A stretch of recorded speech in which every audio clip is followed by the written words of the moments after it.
गपटी ହେଉଛି अपराध कले दंड मिलिबो। जड़े सन्यासी थिले से भारी ईश्वर भक्त। ईश्वर सेवा आ पूजारे सारा जीवन काटिदेले। दिने तांकर परलोक होईगला। तो जमदूत गण सन्यासी को नरक को नहीं गले। एबे नरकरे पहुँची सन्यासी बड़ व्यस्त हो पड़े। से जमराज को निकटरे अभियोग कले, आज्ञा ये आपणकर की प्रकार विचार? मते स्वर्ग को नेबा परिवर्ते नरक को आनिले कहीं?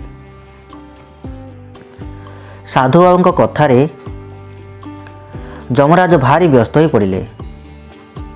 पुणी चित्रगुप्त को आदेश देले, देख चित्रगुप्त पांजी खोलिकी केउठी कौन भूल है कि?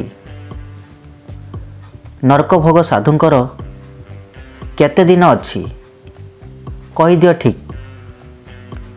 करी पुणी विचार। एथर चित्रगुप्त पांजी खोली तन तन कर देखिले। किछि समय परे जमराज को कहिले, मणिमा सन्यासींकर आत्मा ए नरकरे आउ 100 वर्ष रहिबो। एक कथा सुनी सन्यासी कांदी पकाइले। ईश्वर को अभिमान करी कहिले, प्रभु सारा जीवन मु आपनक सेवा पूजा छड़ा आउ किछि करी नाही। शेषरे तार फल कौन एया? चित्रगुप्त कहिले, बाबा व्यस्त होउछ कहीं? एबे एहार कारण सुन। दिनकर कथा।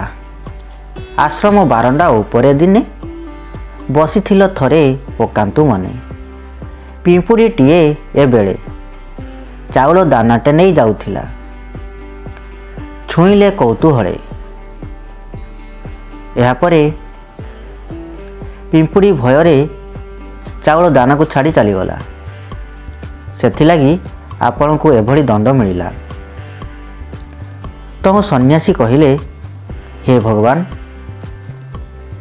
ए टिकिए भूल पाई एडे कठोर दंड? एबे चित्रगुप्त कहिले, आज्ञा आपण सारा जीवन ईश्वर सेवारे थिले बोली तो आपण दंड कोहल हैला। नचेत सारा जीवन नरकवास दंड भोगी थांते। कारण चाउल दाना संग्रह करिबा ओ बही नेबारे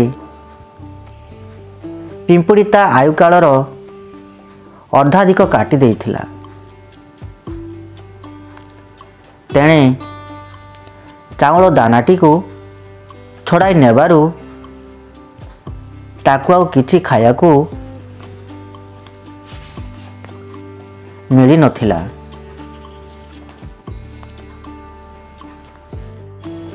पुणी अनाहारे तार मृत्यु घटिला।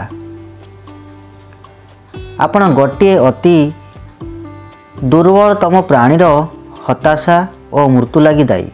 तेणु आपण को यही दंड मिलवा आवश्यक। कथारे अछि, अपराध पाई दंड अच्छी जानी दोषी हो नहीं प्रभुंक पासे।